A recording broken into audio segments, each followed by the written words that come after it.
Sir माझा maximum profit हा 60,000 आहे सर एका दिवसाचा. तुम्ही आपलं आता ऑफिस आणि ट्रेडिंग कसं मॅनेज करता सर? कसा टाइम देता तर आफ्टर माझं कसं मार्केट ना वर्क? 8:30 वाजता ते म्हणजे 5:30 पर्यंतचं वर्क शेड्यूल आहे.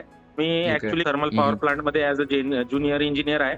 अरे आणि वाह! मी कसं करतो सर की लेवल नाही का रात्रीला ड्रॉ करून ठेवून देतो. रात्रीला बरोबर. ड्रॉ केल्यानंतर मला असं वाटते की अपॉर्च्युनिटी आहे हं, तेव्हाच हं. मी एंट्री घेतो. आणि मॅक्झिमम माझ्या 10 पर्यंत मी ट्रेड मधून बाहेर होऊन जातो सर.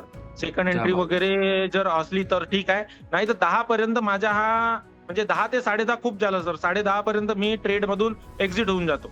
क्या बात है सर! एक नंबर. आणि लॉस वगैरे होते, पण लॉस एवढं जास्त नाही होत सर. मी आता रेस्ट्रिक्ट केलाय. माझं लॉस जर मला 20,000 प्रॉफिट होत असेल, तर मी फक्त आणि फक्त 5,000 खूप जास्त झालं सर. 5,000च्या वरती लॉस देत नाही मी मार्केटला. क्या बात! रिस्क मॅनेज बनवायची. तुमच्याकडूनच ते स्ट्रॅटेजी शिकलोय सर. त्या स्ट्रॅटेजीला थोडंसं इम्प्लिमेंट वगैरे करून आज एवढं छान प्रॉफिट आहे सर, की म्हणजे मी नाईस. सांगू नाही शकत की आज किती म्हणजे हॅपी आहे मी प्रोपातला जॉईन केल्यानंतर.